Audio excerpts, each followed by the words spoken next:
Hello दोस्तों, मैं रोशन कुमार आज आप लोगों को क्लास 10th का इतिहास का पहला चैप्टर पढ़ाएंगे, यूरोप में राष्ट्रवाद।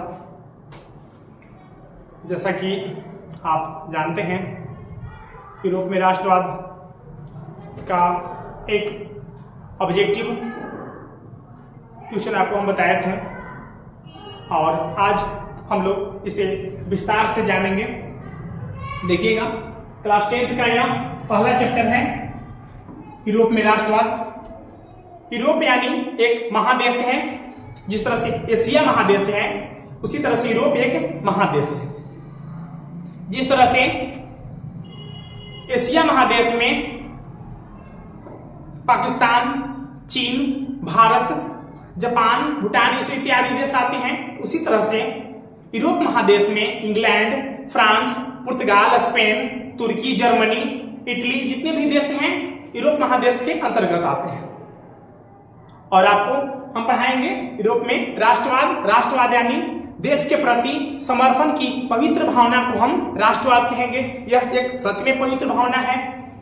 एक साथ मतलब समझिए कि यह एक सर्वश्रेष्ठ विचारधारा है जिसे हम साथ लेकर चलते हैं। और देखिएगा, बने रहिएगा। यूरोप में राष्ट्रवाद, आप देखिएगा, सबसे पहले फ्रांस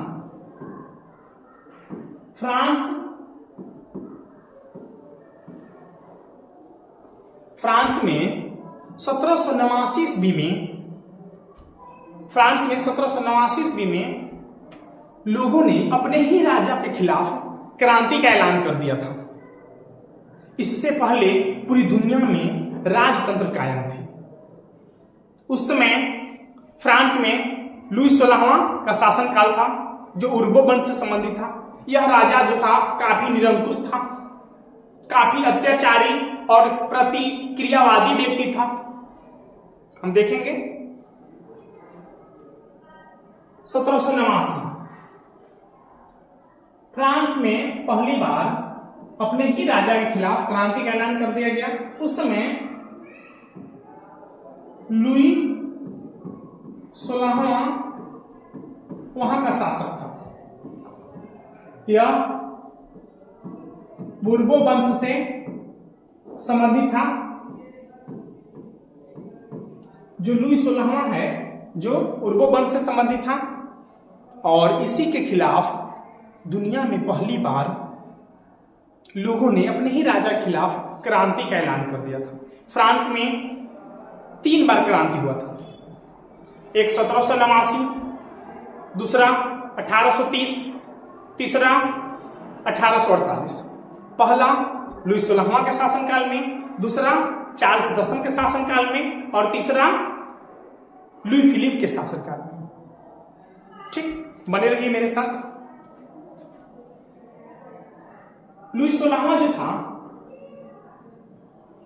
काफी निरंकुश राजा था।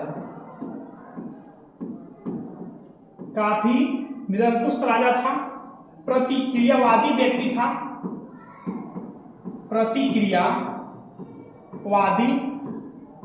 था। और जो उस समय ईसाई धर्म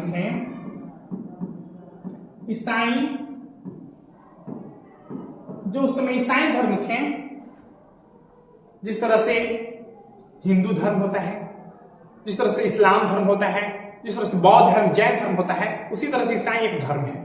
जिस तरह से हिंदू धर्म में मंदिर होता है, मंदिर में पुजारी रहते हैं, उसी तरह से इस्लाम धर्म में मस्जिद होता है, मस्जिद में मौलवी होते हैं और उसी तरह से ईसाई धर्म में चर्च होता है और चर्च में पादरी होते हैं। ठीक, तो जो पादरी लोग थे ना, ईसाई धर्म में चर्च होता है और चर्च में पादरी होते हैं। ठीक, एक वर्ग था कुलीन वर्ग,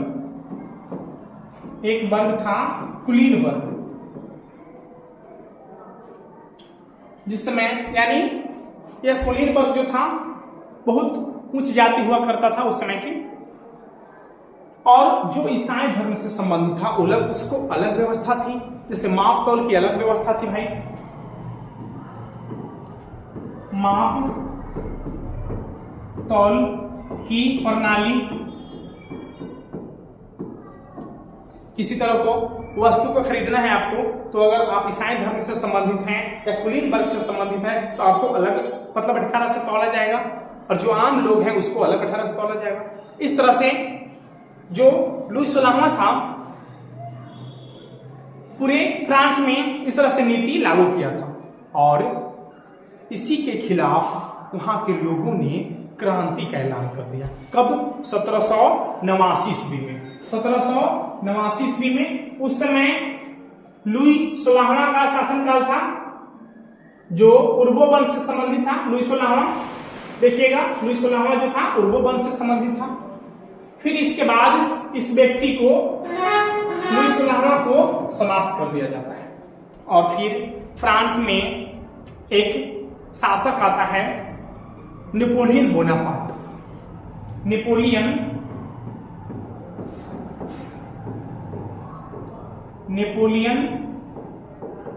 बोनापार्ट यह एक राष्ट्रवादी व्यक्ति था, राष्ट्र के प्रति यानी चाहता था कि फ्रांस में मतलब पूरे यूरोप में फ्रांस का परचम लहरे। इन्होंने 1804 ईस्वी में फ्रांस की गद्दी पर बैठा। 1804 ईस्वी में फ्रांस की गद्दी पर बैठा, और 1806 ईस्वी में इन्होंने जर्मन राइन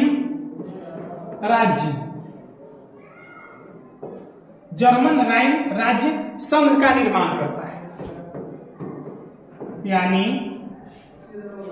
जो फ्रांस का कुछ भाग मतलब फ्रांस का कुछ भाग जर्मनी ने मतलब कब्जा कर लिया था, उसको अपने देश में मिलाता है, और 1806 ईस्वी में जर्मन राइन राज्य संघ का निर्माण करता है। कौन? Napoleon Bonaparte. और कभी कभी इस तरह से क्वेश्चन पूछा जाता है फ्रांस में नेपोलियन युग कब से कब तक रहा, तो ध्यान दीजिएगा आप, फ्रांस में नेपोलियन युग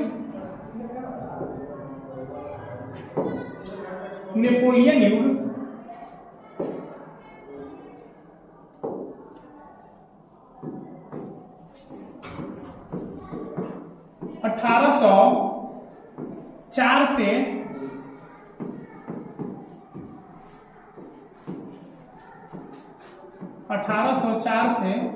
1814 ईस्वी तक 1804 से 1814 ईस्वी तक फ्रांस में नेपोलियन युग कायम रहता है। उसके बाद उस समय यूरोपीय राष्ट्र ऑस्ट्रिया जो था से काफी शक्तिशाली था, और ऑस्ट्रिया का राजधानी वियना था। उस समय ऑस्ट्रिया का शासक मेटरनिक थे। ठीक, ध्यान दीजिएगा, उस समय ऑस्ट्रिया का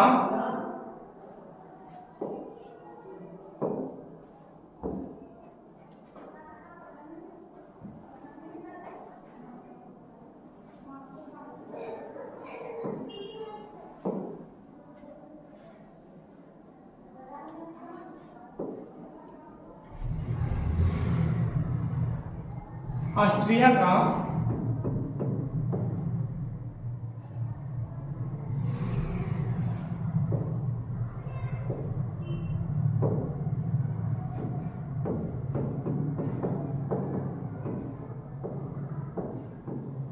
का राजधानी वियना था, और ऑस्ट्रिया का शासक था मेटरनिक था ऑस्ट्रिया का शासक। वियना सम्मेलन होता है, वियना में एक सम्मेलन होता है 1815 ईस्वी में, जिसमें रूस, जर्मनी और ब्रिटेन और ऑस्ट्रिया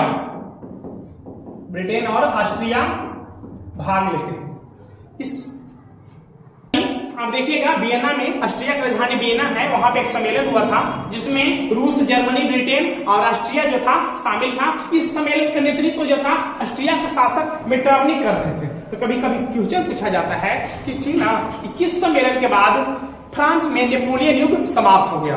तो आप ध्यान दीजिएगा, वियना सम्मेलन के बाद फ्रांस में नेपोलियन युग समाप्त हो जाता है और फिर मेटरनिक युग प्रारंभ होता है। ठीक, तो ध्यान दीजिएगा 1815 से 1848 ईस्वी तक फ्रांस में मेटरनिक युग प्रारंभ होता है और नेपोलियन बोनापार्ट को मतलब एक तरह से हटा दिया जाता है और फ्रांस में मेटरनिक युग कायम होता है। उसके बाद देखिएगा कि फ्रांस में फिर मेटरनिक युग के प्रारंभ होने से वो वंश का ही मतलब फिर वंश का ही एक व्यक्ति आता है, लुई 18वां, जिन्होंने समान नागरिक संहिता स्थापित करता है यहाँ पे। ठीक, देखिएगा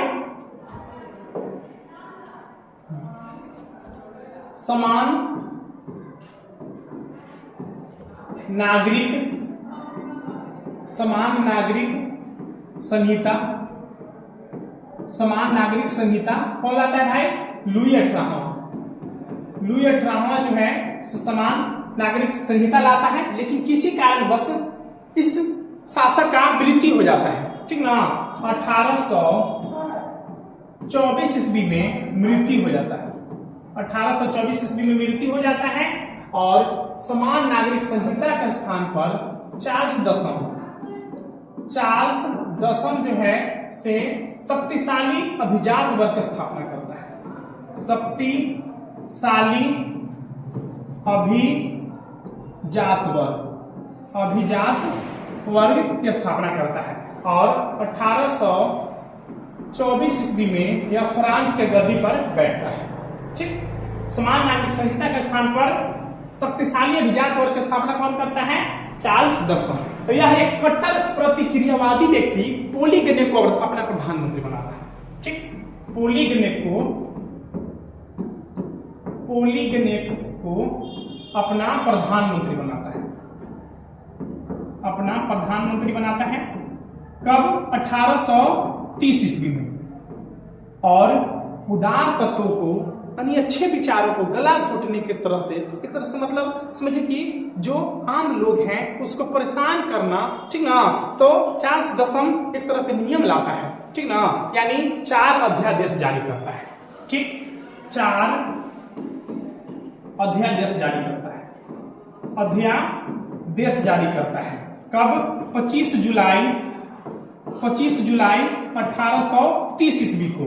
और इस अध्यादेश के खिलाफ मतलब उदार तत्व की गला घोटने का प्रयास किया जाता है और इसके खिलाफ फ्रांस में 28 जुलाई 1830 ईस्वी को फ्रांस में क्रांति हो जाता है। फ्रांस में क्रांति का ऐलान हो जाता है। किसके खिलाफ? चार्ल्स दसम के खिलाफ। चार्ल्स दसम के खिलाफ फ्रांस में दूसरी बार क्रांति हो जाता है। ठीक, इसके बाद आप ध्यान दीजिएगा कि एक फिर लुई फिलिप फ्रांस का राजा बनता है। लुई फिलिप राजा बनता है क्योंकि यह जो चार्ल्स दसम है यह देश छोड़कर इंग्लैंड पलायन कर जाता है। इंग्लैंड भाग जाता है चार्ल्स दसम। इस घटना को यानी दूसरी बार जब क्रांति होता है फ्रांस में तो इंग्लैंड यह पलायन कर जाता है। ठीक, उसके बाद देखिएगा लुई फिलिप बनता है वहां का और यह एक नीति लाता है अपने विरोधियों को खुश करने के लिए, स्वर्णिम मध्यम वर्गीय नीति। स्वर्णिम मध्यम वर्गीय नीति का अवलंबन करता है और समझिए कि यह एक कट्टर प्रतिक्रियावादी व्यक्ति गीजो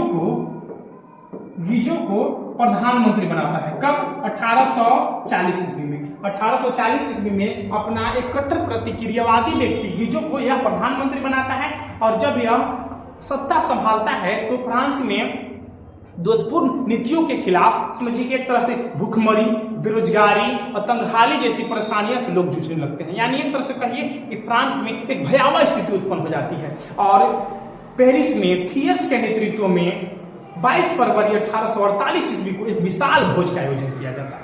ध्यान दीजिएगा, पेरिस में पेरिस में थियर्स के नेतृत्व में, थियर्स के नेतृत्व में 22 फरवरी 1848 ईस्वी को विशाल भोज का आयोजन किया जाता है।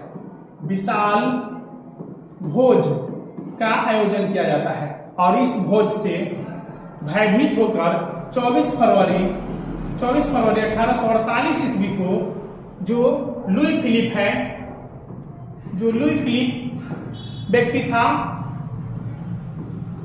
वह इस भोज से भयभीत होकर इंग्लैंड पलायन कर जाता है और इंग्लैंड पलायन कर जाता है। तो अब ध्यान दीजिएगा, पहला फ्रांस में क्रांति 1789, दूसरा 1830 और तीसरा 1848। पहला लुई 16वां के खिलाफ, दूसरा चार्ल्स 10 के खिलाफ और तीसरा लुई फिलिप के खिलाफ।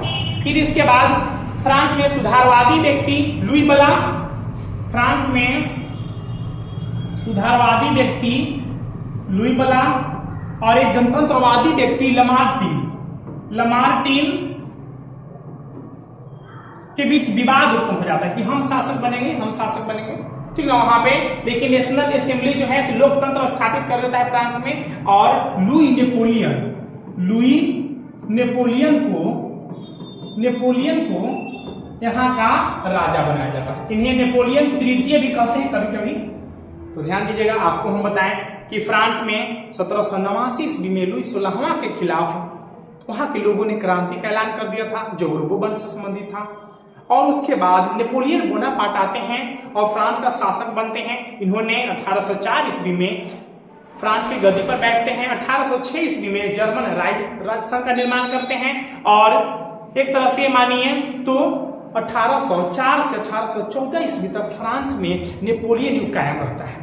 और उसके बाद 1815 ईस्वी में ऑस्ट्रिया का राजधानी वियना में एक सम्मेलन होता है जिसका नेतृत्व मेटरनिक करता है, ठीक ना। और फिर उसके बाद वियना सम्मेलन के बाद फ्रांस में मेटरनिक युग प्रारंभ होता है।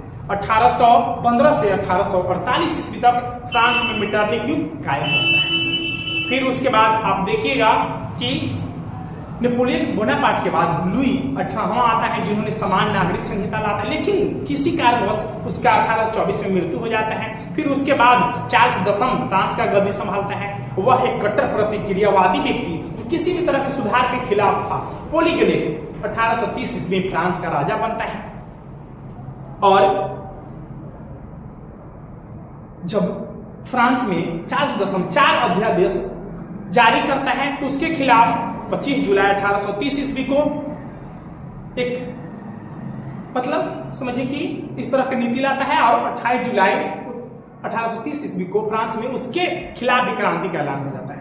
फिर लुई फिलिप आता है, वह 1840 ईस्वी में एक कट्टर प्रतिक्रियावादी व्यक्ति को बनाता है प्रधानमंत्री गिजो 1840 ईस्वी में। और उसके बाद आप देखते हैं कि फ्रांस में सुधारवादी व्यक्ति लुई बला और गणतंत्रवादी व्यक्ति लमार्टिन दोनों के बीच विवाद उत्पन्न हो जाता है। तो उसमें समझिए कि लुई नेपोलियन तृतीय को शासक बनाया जाता है।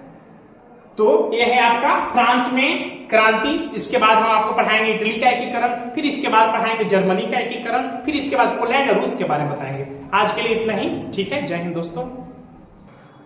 और दोस्तों थोड़ा ध्यान दीजिएगा, कहें कि आप लोगों का प्यार जो है ना से हमें और समझिए कि निखारने का मौका देगा। और हम कोशिश करते हैं कि आपके मतलब मेरे तरफ से अपना 100% यानी पूरा समझिए कि आपको नेक्स्ट लेवल तक ले जाएंगे और बेहतर से बेहतर मतलब समझिए कि पढ़ाने की कोशिश करेंगे। तो मतलब आप जब पढ़ाई अच्छा लगे तो सब्सक्राइब और लाइक करिएगा। ऐसे भी कम समय में आपका बहुत प्यार मिला, इसके लिए हम तहे दिल से शुक्रिया करते हैं सभी बच्चों को।